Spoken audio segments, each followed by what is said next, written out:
እየሞከርኩኝ ነው። አልስማማም በዚህ ሐሳብ። አትሞክር ስትፈልግ አከራዩም እየሞከረ ነው። መስገን ትላንትና ማታ የለቀቀው ቪዲዮ ላይ እኔ ደግሞ ጭንቅላቱ እያደር እንደ ህፃን ልጅ ጫማ እንደዚህ የሚጠብሰው እንዳንተ አይቻለው። ሰላማችሁ ብዝት ይበልልኝ በያላችሁበት። ዛሬ እንግዲህ ወቅታዊ የሆኑ ጉዳዮችን ይዤላችሁ መጥቻለሁ። ለዚህ ቤት አዲስ ከሆናችሁ ሰብስክራይብ በማድረግ ጀምሩ። ወደ ቪዲዮ። ማህበራዊ ሚዲያ የተሳሳተ ቪዲዮ ደርሶኝ ያንን ቪዲዮ አስፋፍቻ ሳይቼ ነበርና ያደብኩባትን መሰረተ ክርስቶስ ቸርችንና ካውንስሉ ስላስቀየምኩኝ ካውንስሉንም ሆነ መሰረተ ክርስቶስን ይቅርታ ጠይቃለሁ። በማህበራዊ ሚዲያ ያልተሳሳተ መረጃ ስለደረሰኝ ምን ተሰማችሁት ነው። ከዚህ በኋላ እንግዲህ በስጋ የምናገለግልበት ትክክለኛው ጊዜ ደርሷል ማለት ነው። ምዕመናን ምን ማድረግ እንዳለባችሁ የምታውቁ ይመስለኛል።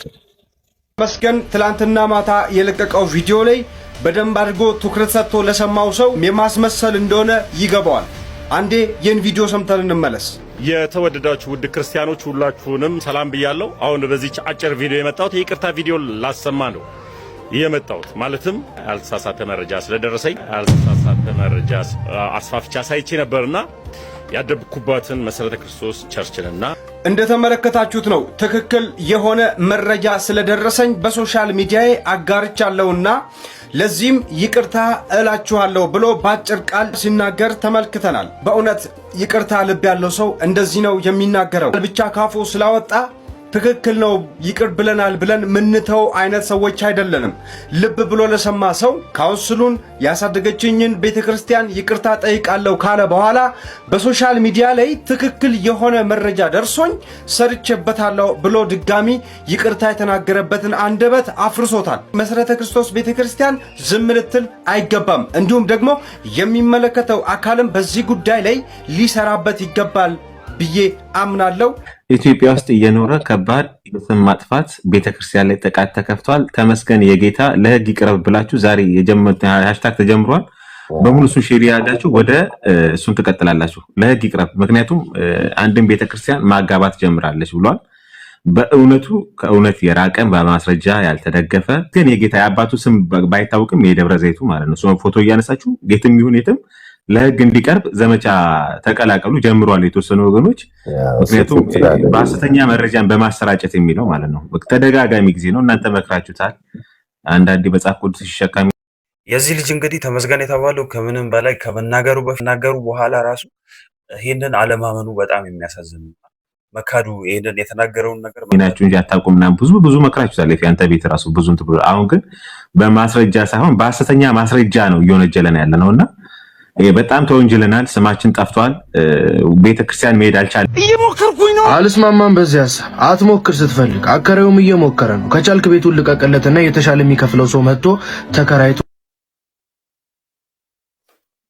አንተም እኮ እየሞከርክ ነው። የማይሸጠውን እግዚአብሔርን እየሸጡ ድሃዋን መቀነት እየፈቱ በብዙ ሰዎች ቁስል ራሳቸውን ላበለጸጉ ሰዎች በማሽቃበጥና በማቃጣር ለመኖር እየሞከርክ ነው። ልክ እንደዚህ ሰላም ፕሮፌቲ። ሰላም እግዚአብሔር ይመስገን ስላገኘው በጣም ደስ ብሎኛል። እኔም ደግሞ ልክ እንደዚህ እግዚአብሔርዬ ምስግን ይበል። ፕሮፌት የዋስ መብቱ ተጠብቆለት ነገ ከስር ይፈታል። ተዋናዩ የሰፊውን ህዝብ ቁስልና ህመም ለመኖር የሚያደርጉትን እላስጨራሽ ትግልን ለማሳየት ነው የሞከረው እንጂ በምንም መልኩ አከራዩን ክፉ አድርጎ በገጸ ባህሪ ውስጥ አልሳላቸውም። እና የአይምሮ መቀንጨር ያለባቸው ልክ እንዳንተ ያሉ በማሽቃበጥና በማቃጠር የሚተዳደሩ ሰዎች ግን ብዙ ነገር ላይ መነጋገሪያ ከመሆን ያለፈ አጀንዳም ሐሳብ የላቸውም። እንደሚያቃጠሩላቸው ሰዎች የሰውን ህመም በመጨፍለቅ ራሳቸውን አግነውና ጉልተው ማሳየት እንጂ ሌላ ዓላማም አጀንዳም የላቸውም። እና የሞከርክ አንተ የዚህ ልጅ ነገር እንግዲህ ብዙ ሰዎች ህፃንነት ብለዋል። ብዙ ሰዎች ደግሞ እየተሳደቡ ይገኛሉ። እኔ በራሴ በኩል ያለኝን ሐሳብ ደግሞ አጋራቸዋለሁ። ይሄ ልጅ ተቀምጦ ቢማር ቸርች ላይ ቢማር በጣም የተሻለ ቦታ ይደርሳል ብዬ አስባለሁ። በዚህ ጊዜ ላይ ወደ ተለያዩ ፖለቲካዎች እንደዚህ አይነት ሐሳቦች ላይ ባይገባና ሐሳብ ባይሰጥ ብዙን ጊዜ ስገባ ነገሮች ላይ ህፃንነት ይታይበታልና እንዲህ አይነት ነገር ላይ ባይገባ ባይ።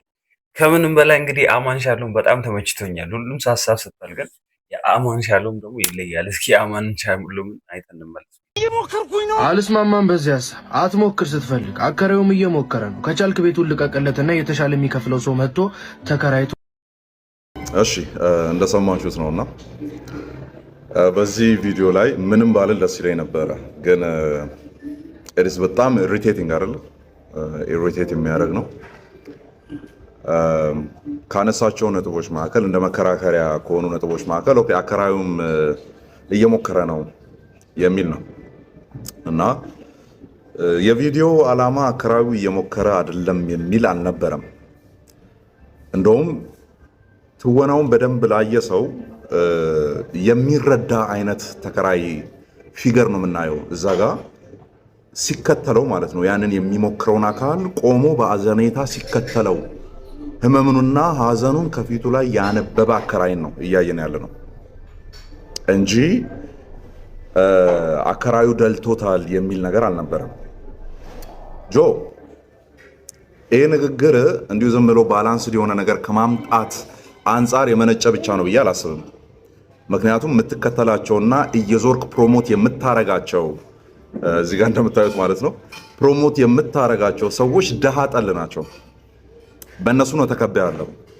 ኤንድ አፍተር ኦል ራስን ችለ ከቤት ወጥተህ ላይፍን ቻሌንጅ እያየ ያለ ሰው አይደለም። ስለዚህ ልትረዳው አትችልም። እየሞከረ ያለውን ሰው ልትረዳው አትችልም። ዲስ ኢዝ ቲፒካሊ የኢትዮጵያውያን የአብዛኛዎቹ ኢትዮጵያውያን ላይፍ ነው። ሰው አታቆም፣ ፕራክቲካሊም አታቆም።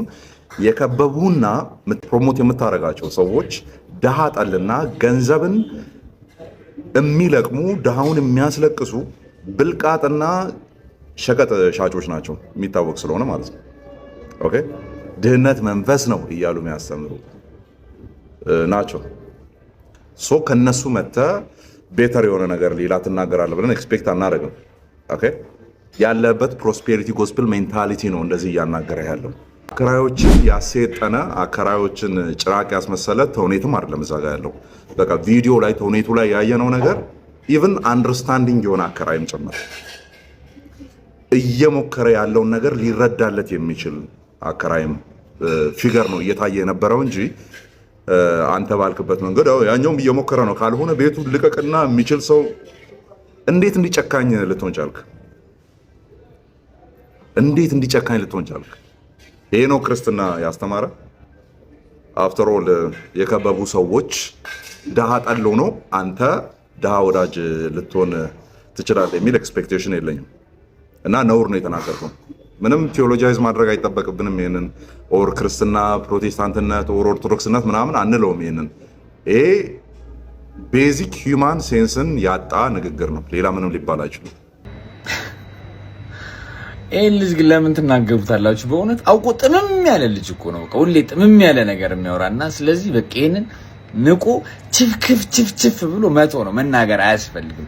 ቪዲዮ ከደብራችሁ ሪፖርት ማድረግ እንጂ እሱን እያስቀመጡ ድጋሚውን በተናገርን ቁጥር ምናምን በቃ የማይመከር ሰው ነው። ለመመከርም እኮ ሰው የሆነ መብቃት አለበት። የሚመከር ሰው ደግሞ በቃ ይሄ ተንቆ ክፍ ተብሎ መቶ ያለበት ሰው ነው። ተውት እንዴ! በየሁለት በየሶስት ስክሮል እኮ እሱ ነው የሚመጣው ፊት ለፊት ለምን አየዋለሁ? በቃ ምንም ይሄ የማያስፈልግ ሰው ነው። ከዝም ብላችሁ መተው ነው። ላሽ ማለት ነው። ህፃንም ነው። ትንሽ ድንቁርና የሚያጠቋል። አንዳንድ የአእምሮ ድድብኖች ብዙ አይነት ጥቃቶች አሉበት። በቃ መተው ነው የሚሻለው። አትስሩበት ቪዲዮ። ዛሬ የነበረን ጊዜ ይህንን ይመስል ነበረ። ለቤቱ አዲስ ከሆናችሁ ሳብስክራይብ፣ ላይክ በማድረግ ሼር በማድረግ እንደ አይነት አዳዲስ ቪዲዮዎቹ እንዲደርሱ አዳዲስ መረጃዎቹ እንዲደርሱ ቤተሰብ ይሁኑ። ታንክ ዩ ባይ